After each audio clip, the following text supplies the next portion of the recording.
आपके जीवन की जिम्मेदारी जिस दिन आप छोड़ दोगे उस दिन के बाद वो नियति पे चलेगी। और जो जो लोग अपने जीवन की जिम्मेदारी नहीं लेते, जीवन की जिम्मेदारी मतलब हर चीज की, सांस से लेकर खाने से लेकर उठने बैठने से लेकर काम से लेकर हर चीज की बारे में हमें जिम्मेदारी लेनी है।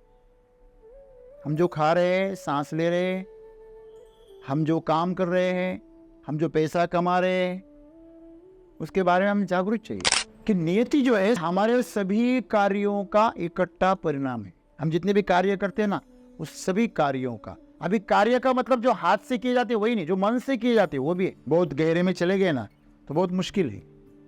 तो इसलिए तो बोला गया है किसी के बारे में बुरा मत सोचो, किसी के बारे में बुरा मत बोलो। कैसे बोलने के लिए, बस गप्पे मारने के लिए भी मत बोलो, क्योंकि आप जैसे बोलते हो वो भी कार्य है, आप जैसे सोचते हो वो भी कार्य है। तो जो हम बोल रहे हैं वो आज ही नहीं परिणाम दिखाएगा, कुछ वक्त लेगा। तो आज हमारे बारे में अगर कुछ गलत हो रहा है, हमारा खून निकल रहा है, हमारे पसीने पसीने हो रहे, हमारे बीमारी आ रही है, हमारी तकलीफ हो रही है, नुकसान हो रहा है, तो समझ लीजिए ये हमने कभी न कभी बोया है।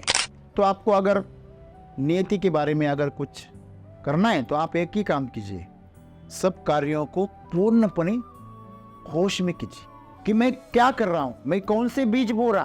तो खुशहाली के बीज बो तो खुशहाली की नीयत बन जाएगी। तो लोगों के सोचने से कुछ नहीं होता, समाज के करने से कुछ नहीं होता, जो भी होता है आपके कर्मों से होता है। जिस दिन आप आपके कर्मों की जिम्मेदारी ले लो उस दिन से आप सोच समझ कर बीज बोना, और जब आप जागरूक होकर बीज बोओगे तो उसके आप सुंदर फल पाओगे। हमारी नियति अगर हमारे हाथ में ले सकते हैं और हाथ में ले सकते हैं, यही तो मनुष्यता की सुंदरता है। जानवर अपनी नियति अपने हाथ में नहीं ले सकता क्योंकि वो प्रकृति के हाथ में। पौधे अपनी नियति अपने हाथ में नहीं ले सकते क्योंकि वो प्रकृति के हाथ में। लेकिन मनुष्य की नियति उसके खुद के हाथ में दी है। यही मनुष्यता की सर्वश्रेष्ठ सुंदरता है और वही सुंदरता उसकी भद्रता होगी। तो इससे सबसे अच्छी बात क्या है, अपने कर्म जो है उसको शुद्ध रखो। कुछ भी हो जाए कर्म के बारे में शुद्ध रहो, विचार के बारे में, कर्म के बारे में, क्रियाओं के बारे में। तो आपके ऊपर जो जिम्मेदारी मिली है, जो आपको अवसर मिला है, उसको सुनहरा बना दीजिए। और सुनहरा बनाने के लिए आपको जागरूक रहना पड़ेगा। आप हमेशा याद रखिए, ऊंचे ओहदे पर, ऊंचे पद पर संसार में भी कौन है जो ज्यादा जागरूक है, जो अपनी बुद्धि का जागरूकता से इस्तेमाल करता है, जो अपनी ताकत का जागरूकता से इस्तेमाल करता है, उसी को ऊंचे पद पर बिठाएगा।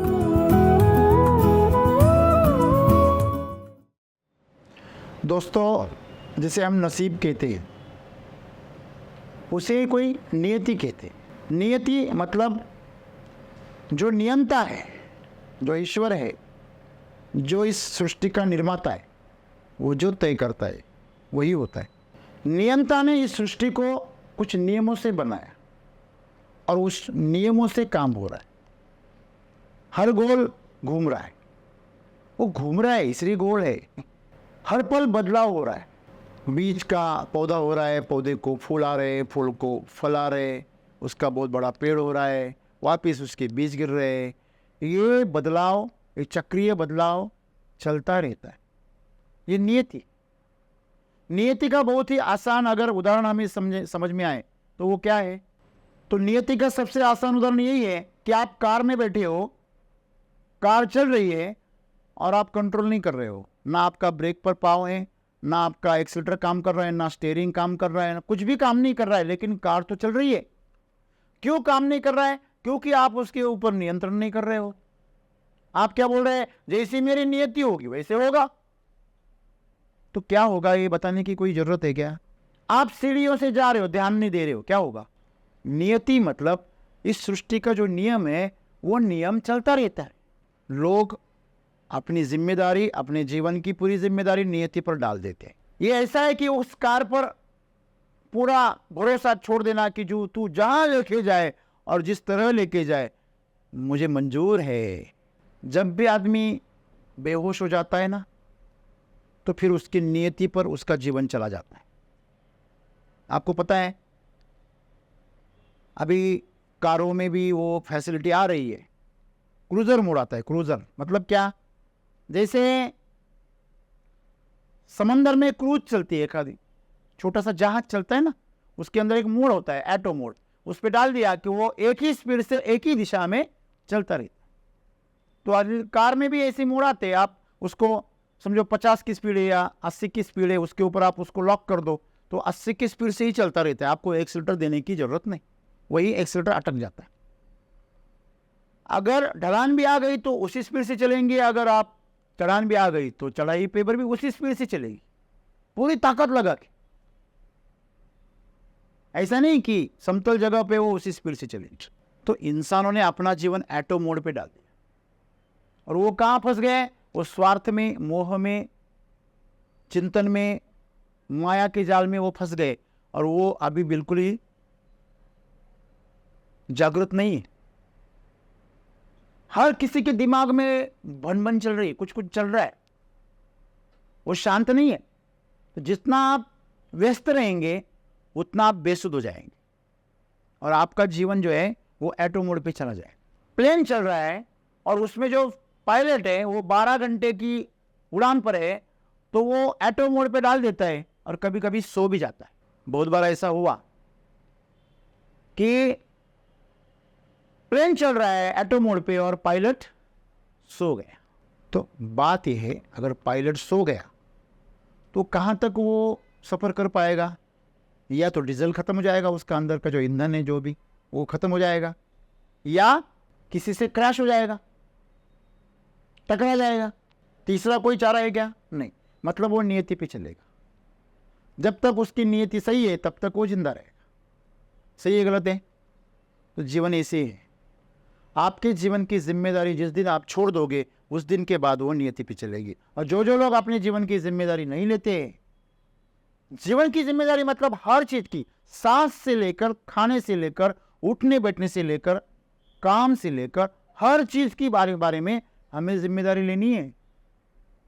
हम जो खा रहे हैं, सांस ले रहे हैं, हम जो काम कर रहे हैं, हम जो पैसा कमा रहे हैं, उसके बारे में हम जागरूक चाहिए। लोग रिश्वत लेते हैं, वो भी पैसा है। लोग खूब मेहनत से कमाते, वो भी पैसा है। फिर मेहनत से कमाया हुआ पैसा और रिश्वत का पैसे में क्या, उसके ऊपर क्या किसी और गवर्नर के साइन होते क्या, या कोई कागज अलग होता है? तो कागज वही है, सिग्नेचर उसी गवर्नर के है, फिर भी वो जो पैसा आता है ना, जो रिश्वत से आता है, वो बद्दुआ से आता है। उस पैसों के साथ में दुख आता है, उस इंसान के दर्द आते हैं, उसकी मजबूरियां आती है और वो सब आपको भोगने पड़ती है। आपके खाते में पैसा जमा नहीं होता, आपके खाते में बद्दुआ जमा हो जाती। आपके खाते में जो धोखाधड़ी से पैसा कमाए ना, रिश्वत नहीं, खाली रिश्वत नहीं, काम चोरी करके पैसा कमाए, किसी को ठग के पैसा कमाए, विश्वासघात से पैसा कमाए,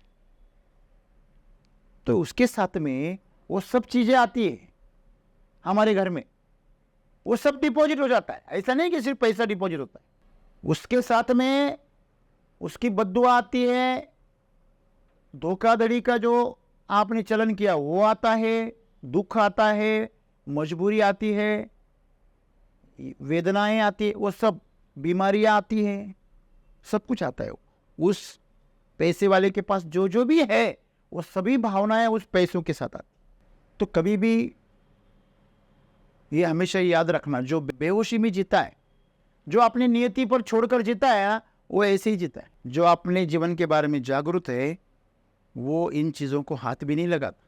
आपको पता है सामने गड्ढा है तो आप तुरंत कार घुमा लोगे, लेकिन गड्ढा भी दिख रहा है, स्टीयरिंग भी नहीं घुमा रहा है, तो बोले कैसे घुमाओ? क्यों? आज तक कभी घुमाया ही नहीं, पता ही नहीं कि स्टीयरिंग घूमने से ये कार घूम जाएगी, ये पता नहीं है। अभी इसमें थोड़ा सा बहुत नाटकी लग रहा है, लेकिन आप समझो किसी हेलीकॉप्टर में आप उड़ान भर रहे हो और आप पिछली सीट पर बैठे हो, अचानक से जो पायलट है उसको अटैक आ गया, तो आपको हेलीकॉप्टर को क्या करना पड़ेगा? उड़ाना पड़ेगा। तो आपको पता ही नहीं कौन सा बटन दबाने से क्या होगा। ये नियति है। तो हमेशा एक बात का हमेशा ख्याल रखना है कि नियति जो है, सदगुरु कह रहे हैं कि हमारे सभी कार्यों का इकट्ठा परिणाम है। हम जितने भी कार्य करते हैं ना, उस सभी कार्यों का, अभी कार्य का मतलब जो हाथ से किए जाते हैं वही नहीं, जो मन से किए जाते हैं वो भी है। बहुत गहरे में चले गए ना तो बहुत मुश्किल है। तो इसलिए तो बोला गया है किसी के बारे में बुरा मत सोचो, किसी के बारे में बुरा मत बोलो। कैसे बोलने के लिए, बस गप्पे मारने के लिए भी मत बोलो, क्योंकि आप जैसे बोलते हो वो भी कार्य है, आप जैसे सोचते हो वो भी कार्य है। आप सिर्फ हाथ पांव से करते हो वो कार्य नहीं, वो तो कर्मेंद्रिय से हुए। आपके मन से हुए कार्य भी उसमें गिने जाते हैं, वो तो बहुत खतरनाक होते। लोग सामने तो बहुत अच्छा आचरण करते हैं, लेकिन मन ही मन में दूसरे को कोसते हैं, दूसरे के बारे में गलत सोचते हैं, दूसरों की बुराई सोचते हैं। तो ऊपर से तो हम वो तो बंदा बहुत अच्छा लग रहा है, वो सज्जन लग रहा है, लेकिन उसके बारे में कभी अच्छी बातें नहीं होती। क्यों? क्योंकि उसके अंदर में सब बुराई चल रही है। तो आज अगर हमारे साथ में अच्छा हो रहा है तो हमने कभी अच्छे कर्म किए। अगर हमारे साथ में आज बुरा हो रहा है तो हमसे कभी ना कभी गलती हुई है। मुझे एक बात बताइए, अभी आपने अगर आम का बीज बोया तो आपको कल आम खाने को मिलेगा, बराबर है? वैसे है, आपको कल नहीं मिलेगा, 4 साल लगेंगे आम खाने के लिए। तो आपने अगर बीज बोया बबूल का, तो कांटे भी आपको कब चुभेंगे? कुछ साल बाद, कुछ महीनों बाद। जब नए नए कांटे आते हैं ना बबूल पर, तो बड़े नाजुक रहते हैं। आप उसको हाथ में ले लो, झुक जाते, मुड़ जाते, लेकिन चुभते नहीं, बड़े गुदगुदी करते हैं। आप नए नए कांटों के टहनी को ले लो बबूल के, वो गुदगुदी करते हैं, वो चुभते नहीं कभी। थोड़े मजबूत होने दो, कांटे ही वो, फूल थोड़ी है। फूल की पंखुड़ियां सूख भी जाए तो भी नरम होती है, कोमल होती है, लेकिन कांटे खून निकाल के रहेंगे, जख्म देंगे। तो जो हम बो रहे हैं वो आज ही नहीं परिणाम दिखाएगा, कुछ वक्त लेगा। तो आज हमारे बारे में अगर कुछ गलत हो रहा है, हमारा खून निकल रहा है, हमारे पसीने पसीने हो रहे, हमारे बीमारी आ रही है, हमारी तकलीफ हो रही है, नुकसान हो रहा है, तो समझ लीजिए ये हमने कभी न कभी बोया है, जाने अनजाने पता नहीं। तो ऐसे ही है। और अगर आज आपको कांटे चुभ रहे तो आपको क्या करना चाहिए? आम के बीज बोना चाहिए, ना कि कांटों से उलझना चाहिए। लेकिन हम करते क्या है? उन कांटों से उलझते हैं और नसीब के नाम पर हाथ पांव पीटते हैं। बल्कि हमें करना क्या चाहिए? करना ये चाहिए कि हमें कर्म बदलना चाहिए। हमें पता चल गया कर्म का बीज बोते हैं तभी नियत के फूल खिलते हैं। तो हमें क्या करना चाहिए? कर्म को अच्छा बोना चाहिए। हाँ, सुगंध चाहिए, सुगंधी फूल। फल चाहिए, फल के बीज। जो आपको चाहिए वो बीज डालो आज, तो कल जाकर कुछ महीनों बाद, सालों बाद आपको अच्छे फल मिलेंगे। ऐसा मत सोचना कि मैं तो इतना अच्छा सबके साथ व्यवहार करता हूँ, मैं कभी किसी के बुरा नहीं करता, सब अच्छा करता हूँ, फिर भी मेरे साथ ऐसा क्यों होता है? क्योंकि पिछले तुम्हारा खाता भी बाकी है, तुम्हारा कर्जा बाकी है। तुम कितना भी कमाओ और पैसा डालो तो फिर वो कर्जे के खाते में चला जाता है, बैलेंस कुछ दिखता ही नहीं। 1 लाख का कर्जा लिया था और हर महीने 1,000 भर रहा है, तो 50 महीने बाद भी देखेगा तो 50,000 कर्जा ही दिखेगा, भर रहा है फिर भी दिखेगा, क्योंकि ये पिछले जन्म का है, ना जाने कितने जन्मों का है, पता नहीं। इस जीवन में ऐसा है कि अभी तो ऐसे लोग कहते हैं कलयुग में अभी बो और अभी फसल काटो। हाँ, जितने पुण्यवान लोग होते हैं ना, जिनका खाता जितना साफ होता है, उनका हिसाब तुरंत होता है। तुरंत अभी कर्म किया, तुरंत उसका परिणाम देखने को मिलेगा, उसी पल, उसी दिन। जिसका खाता बहुत पुराना है, बहुत कर्जा बना के रखा है, उसका फल उसको बहुत देर बाद मिलेगा। शायद इस जन्म में मिलेगा नहीं, अगले जन्म में मिलेगा। तो आपके साथ अगर बुरा हो रहा है, कुछ गलत हो रहा है, आपकी नियति आपके साथ में बहुत क्रूरता पेश कर रही है ना, तो आप उसका धन्यवाद देना कि अभी के अभी आपका खाता क्या हो रहा है? नील हो रहा है। जल्दी ही आप क्या हो जाएंगे? कर्ज मुक्त हो जाएंगे। लेकिन जिसका बड़ा खाता है ना, उसका तो घर जब्ती कर लेते, उसकी जायदाद जब्त कर लेते, कार जब्त कर लेते। लेकिन जिसका छोटा सा कर्जा है उसको नोटिस भेजते, उसको हेयरिंग पे बुलाते हैं। लेकिन जिसका घर जब्ती करना है ना, उसको कुछ नहीं भेजते, वेट करते। समझ में आ गई बात? तो आपको अगर नियति के बारे में अगर कुछ करना है तो आप एक ही काम कीजिए, सब कार्यों को पूर्णपणे होश में कीजिए कि मैं क्या कर रहा हूं, मैं कौन से बीज बो रहा हूं। तो खुशहाली के बीज बो तो खुशहाली की नीयत बन जाएगी। जैसा बोओगे वैसा फल पाओगे। बोए बीज बबूल के आम कहां से पाए, उसके उल्टा भी है। बोए बीज आम के तो कांटे कहां से पाए, नहीं आएंगे। लोग कितने भी चाहेंगे इनके जीवन में कांटे आए, फिर भी नहीं आएंगे, क्योंकि आप आम बो रहे हो। तो लोगों के सोचने से कुछ नहीं होता, समाज के करने से कुछ नहीं होता। जो भी होता है आपके कर्मों से होता है। जिस दिन आप आपके कर्मों की जिम्मेदारी ले लो, उस दिन से आप सोच समझ कर बीज बोना, और जब आप जागरूक होकर बीज बोओगे तो उसके आप सुंदर फल पाओगे। कुछ लोगों के जीवन में अच्छा भी नहीं होता, बुरा भी नहीं होता, पूरा ऐसा वैसा होता रहता। ऐसा क्यों? उनकी नियति ऐसी क्यों होती है? कभी अच्छा होता है तो कभी बुरा होता है, कभी बुरा होता है कभी अच्छा होता है, ऐसे ही होता रहता है। धूप छांव की तरह उनका जीवन हमेशा उछल कूद में रहता है। क्यों? क्योंकि उनके कर्म भी ऐसे होते हैं। कभी अच्छे बीज बोते, कभी बुरे बीज बोते। कभी इसके संगत में आ गए तो अच्छे बीज बो दिए, वही बुरे के संगत में आ गए बुरे बीज बो दिए। ऐसे उनका जीवन जो है कभी कभी सोया हुआ, कभी कभी जागृत, ऐसे करके करके उनका जीवन गुजरता है। इसलिए उनके जीवन में कभी भी एक तरीके के फल नहीं आते। तो आपका बगीचा कैसे रहेगा? बीच बीच में बबूल आएंगे, बीच बीच में आम आएंगे। तो आम का फल खाते खाते पांव में कांटा चुभ जाएगा। ऊपर आम खा रहे, अरे क्या मस्त, और नीचे कांटा चुभ जाता। तो आपके जीवन में खुशियां आती है और उसके बीच में कुछ दुख भरी कहानी गढ़ती है। ऐसा अगर हो रहा है तो समझ लेना कि आपके कर्मों में क्या है? मिलावट है। आपके कर्म शुद्ध नहीं है। साफ सुथरे होना बहुत जरूरी है। कभी कभी झूठ बोल दिए, कभी कभी सच बोल दिए, इससे कुछ नहीं होने वाला। इससे आपका जीवन जो है ना, वो पूरा उछल कूद, मतलब पूरा ऐसा गड़बड़ हो जाएगा। उसमें कभी क्लैरिटी, शुद्धता नहीं आएगी, एक तरह का स्वाद नहीं आएगा। हमारी नियति अगर हमारे हाथ में ले सकते हैं, और हाथ में ले सकते हैं, यही तो मनुष्यता की सुंदरता है। जानवर अपनी नियति अपने हाथ में नहीं ले सकता, क्योंकि वो प्रकृति के हाथ में। पौधे अपनी नियति अपने हाथ में नहीं ले सकते, क्योंकि वो प्रकृति के हाथ में। लेकिन मनुष्य की नियति उसके खुद के हाथ में दी है। यही मनुष्यता की सर्वश्रेष्ठ सुंदरता है, और वही सुंदरता उसकी भद्रता हो गई। आपका जो टैलेंट है वो आपकी भद्रता बन सकता है अगर आप गलत रास्ते पे निकल गए। मैं हमेशा कहता हूँ, गलत काम करने वाले लोग मूड नहीं होते, वो भी बड़े टैलेंटेड होते। उनके जो नेता होते हैं वो भी बहुत बुद्धिमान होते हैं, लेकिन रास्ते गलत होते हैं, इसलिए अंजाम भी क्या हो जाता है?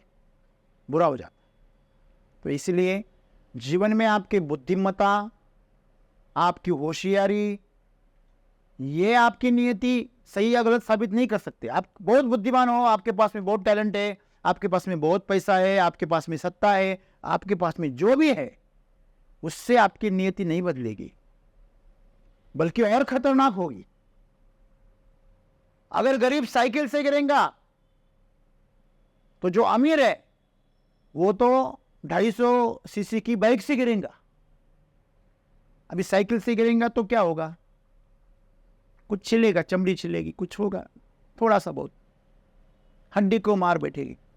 लेकिन 250-300 सीसी की कार से अगर गिरे तो गिरे नहीं, चिथड़े चिथड़े हो जाएंगे। तो आपके पास जितना ज़्यादा पैसा है, जितनी ज़्यादा सत्ता है, जितनी ज़्यादा आपके पास में जो भी शोहरत है, उससे अगर आपने नियति पे छोड़ दिया ना, तो आप गए काम से। तो इसलिए जितना ऊपर जाएंगे उतना संभलना पड़ता है। तो इससे सबसे अच्छी बात क्या है? अपने कर्म जो है उसको शुद्ध रखो।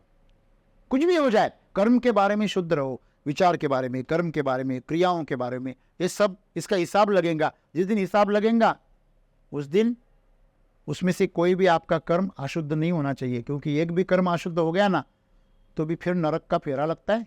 नरक का मतलब वो भोग भोगने पड़ते। अगर किसी बड़े ओहदे पर होने वाले अफसर ने अगर कोई भ्रष्टाचार कर दिया और कुछ गलत काम कर दिया ना, तो उसका डिमोशन होता है, पता है आपको?